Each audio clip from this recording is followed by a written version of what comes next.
but it's true. But the thing is absolutely right what you were saying about the rarity of live experience now. I've even been thinking about it.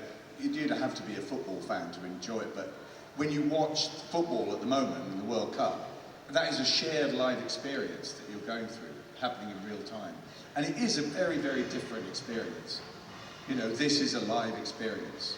And you know, you can record it, but you're still there in the moment. I think that's something very special and getting rarer by the day.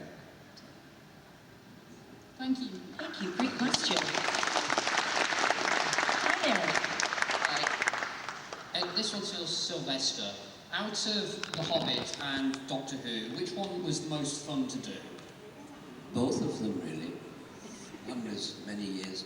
It was 40 years ago now since I first started doing Doctor Who, and it was great fun. And then when it finished, it was many years doing lots of things, theatre and other televisions and films and stuff. But playing The Hobbit was also glorious. They were like two children, you love them both. It was just a joy, both. I was blessed. Thank you. Thank you. Bye-bye. Thank you so much. Here. Question for everyone. If you were to pick a character out of all 6 films, who would you pick to play? Bilbo Baggins. Bilbo, you'd be great. Yeah. I was up for Bilbo Baggins actually, 12 years before, because normally when they start to cast, they get a group of actors they think might be okay, and then they whittle them down over a year. They whittled them down, and they kept saying to me, keep these dates, let us know if you've got anything. And then I go down to 2. They said there's only 2 left, and then Ian Holm got it. Damn him. I always say I was disappointed, but at the same time I was rather flattered to be in the company of Ian Holm. So, and then 12 years later when they started to cast, he obviously, they quite liked me, so they brought me in to play Radagasta Brown. So I would like to have been in Bilbo as well. 6 movies, God.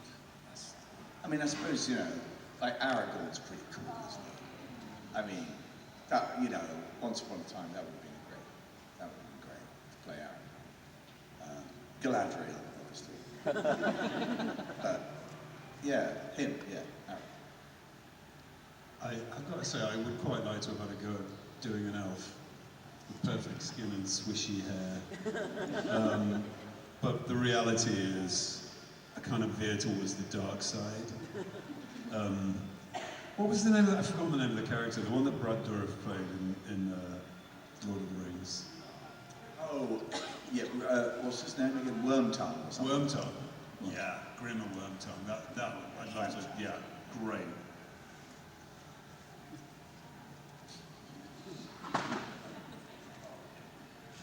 No one would take me seriously as Thorin.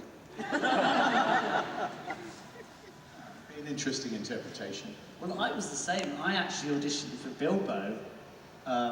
This is when Martin Freeman was not going to be released by the BBC to do Sherlock. I don't know if everyone knows this, but he wasn't going to be released because he was contracted to do Sherlock. So at the time they were looking for an actor under 5'7", and most British actors sort of auditioned to replace Bilbo. Of course it was always going to be Martin, but they wanted some sort of backup. And then I got the call and said, "We love Adam, he's absolutely not Bilbo." That would be a very, very different film. I could see you as Bilbo. And then I was given Ori, which was lovely. But yeah, I don't know about another. Oh, I'd love to be someone like Pippin or someone like that. Would be cool. Yeah, Pippin. Yeah, I can see who's doing it. Or Mary. Mary, yeah, either of them. Thank you so much. Less makeup. I have been told, due to the popularity of these fabulous gentlemen, that we only have time for one more question. I know there's only a few left, but we do have to get them back to the autographs and photo area, so we're going to do one. Do 2, because it'll each chat there. Can we do 2? Is that all right? Let's be quick. The little fellow back there. Yes, he's clapping, so we gotta do it. All right. Hi there. So I'm Freya. So over the filming, you obviously went to lots of locations. What was your favourite location in Middle-earth to shoot? I can, without a second thought, I would say the day we went to a place called Paradise, which actually is Paradise. Yeah. Got out of the van, there's a line of helicopters outside the trailer. I knew that was going to be a good day. It was amazing. Yeah, unreal. I would say the same, actually. I mean, it's if you're ever lucky enough to go to New Zealand, I recommend you go to that particular area. There's a great river safari that you can go on, the Dark River Safari in a jet boat. And it's a fantastic way of seeing that part of New Zealand. And yeah, that location was stunning. Bayon's house and all of that stuff, yeah. I can't remember the name of it, but it was the place where we did the film where I met Gandalf and he gave me a pipe and I smoked it and the smoke came out my ears. I remember it was that one. It was an ancient wood, you know, kind of prehistoric wood. It was a very ancient wood. And I was, as luck was having, I was doing a convention in Auckland and I was supposed to work on the Monday and they suddenly changed the dates. They wanted me on the Hobbit. So they cancelled, I was cancelled and then I had to be picked up in the morning at 7 in the morning by helicopter and flown all the way down to this part which is in the south of the island, of Northern Ireland. And it was the most glorious experience because New Zealand was just waking up. And if you went over the forest, steam came off the forest, and lakes and kind of things, and it was just glorious. And then as we arrived, there were, you know, all the set was there, and all the trailers and the tents and all that. And I came in, and it was looking down. I felt like a rock star arriving at a rock concert, you know, from the view. It was just glorious. And I arrived with my little suitcase, my little music case with spoons in it. Yes, remember, because I thought, oh, this is going to be wonderful. So that was, I've never forgotten that experience. I mean, the whole of the North Island, or most of it anyway. Yeah. And it was just such a beautiful, beautiful country. Wow.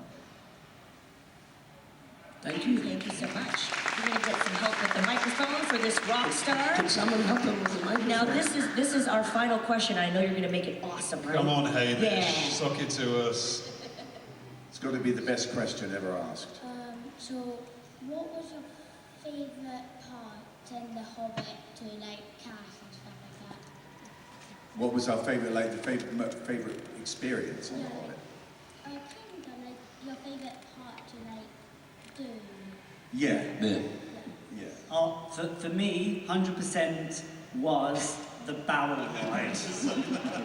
Is the barrel ride. It was first time ever the dwarves were cold because we were in water. But honestly, 13 grown men in barrels travelling down a river in the middle of the South Island of New Zealand was the most fun I have ever had. I have laughed and laughed just trying to get out of the barrel. Do you remember? Yeah, it's in the film. You can see in the film, I'm trying to pick him up in character, and It's so heavy. he was so heavy, I couldn't lift him. Because of the water. And I thought he was pretending. I was saying, just get up. Just get up. Just get up. And he was going, I can't, mate, I can't. And it's on camera, you see it in the film. He's just openly laughing. But also, prior to going down to the actual river, Peter Jackson had built basically what was an indoor barrel log flume powered by like aeroplane jet engines that sort of propelled you around. I mean, we were in that for like a week. Oh no, 2 weeks. Dumping water on us. Literally, we were at a fairground ride.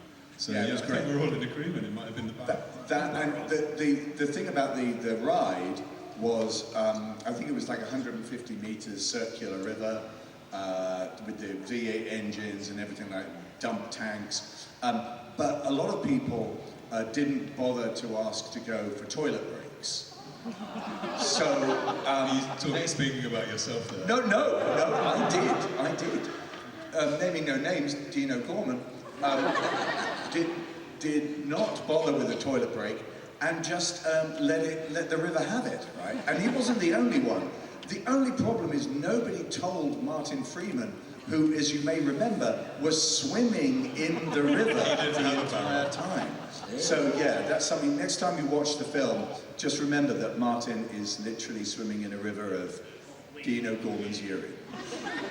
My favourite bit was when I arrived in New Zealand, and I did about a week or so of acting with a stuffed hedgehog.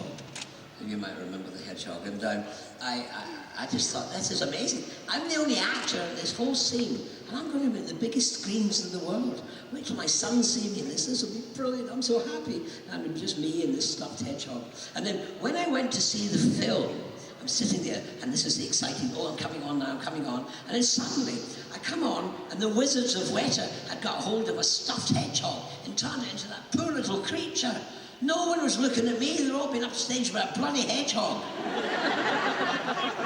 I should have killed it. That's how we're ending the panel about the poor little hedgehog. Great question. Thank you so very much. Can we show your appreciation, ladies and gentlemen, for the cast of The Hobbit, Adam Brown, Richard Armitage, Graham McTavish, and Sylvester McCoy. I know, because we don't really get to hear it anymore. Thank you, Netflix.